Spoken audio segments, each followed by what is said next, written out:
So we're going to talk about elevated ribs and depressed ribs in relation to strain, counterstrain, tender points. We'll demonstrate on the skeleton here examples of what a depressed rib versus an elevated rib.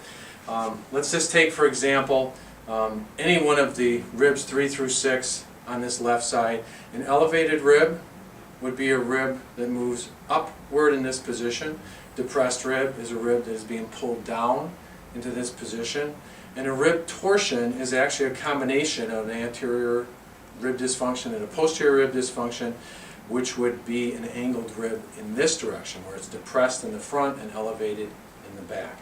So you have elevated ribs, depressed ribs, and rib torsions. The tender points, the strain, counterstrain tender points for the anterior ribs are along, and the ones that we're going to be talking about specifically right now are rib angles, the anterior rib angles for ribs 3 through 6, and they're always on the anterior aspect of these anterior rib angles. So depressed rib tender points are always on the anterior rib angle of the ribs in question, and the tender points, the posterior rib tender points are always elevated rib dysfunctions, and those are located on the posterior rib angles of ribs 3 through 6. Those are the ones that we're specifically dealing with. So if you look at a strain counterstrain wall chart that has tender points, the tender points for the elevated ribs that we're looking at the right side here are on the posterior rib angles, ribs 3 through 6, and the tender points for the depressed ribs are on the anterior rib angles of ribs 3 through 6. And I'm going to show you one position that can be used to treat depressed ribs on one side, and the position I'll show you will be for depressed ribs on the right. That can also be used to treat elevated ribs on the left. Okay, so we'll show that position now. Annie's going to help me here.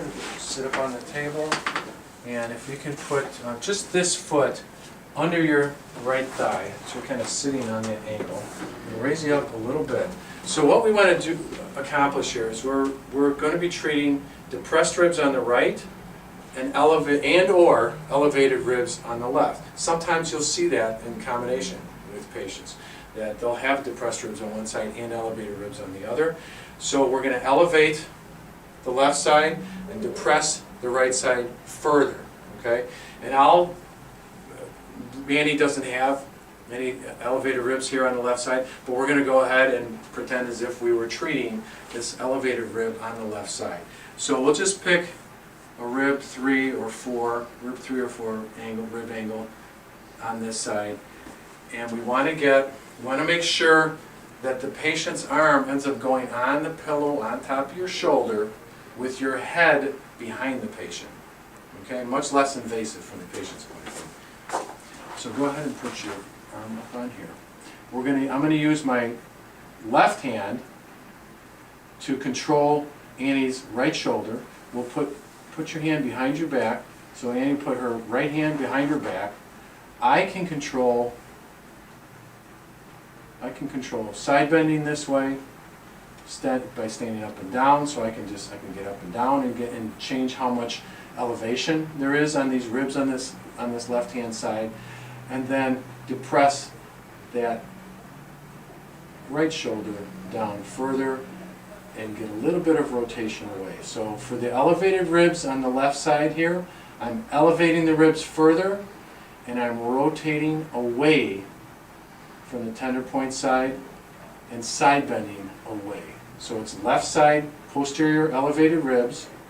I'm elevating Annie's left shoulder so that I can side bend her body more to the right, so that's right side bending away from the tender point side, and I'm rotating away from the tender point side. If we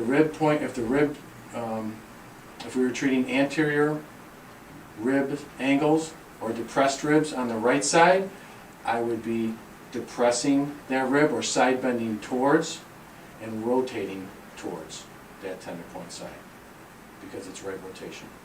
That one position then can be used to treat posterior ribs on the left anterior ribs on the right. So elevated ribs on the left or depressed ribs on the right, and you would just do the opposite position for posterior right elevated ribs and anterior left depressed ribs. So hopefully that'll explain it to you, and you can keep running it through so that you can see that that's that one position that can be used to treat all those elevated and depressed ribs.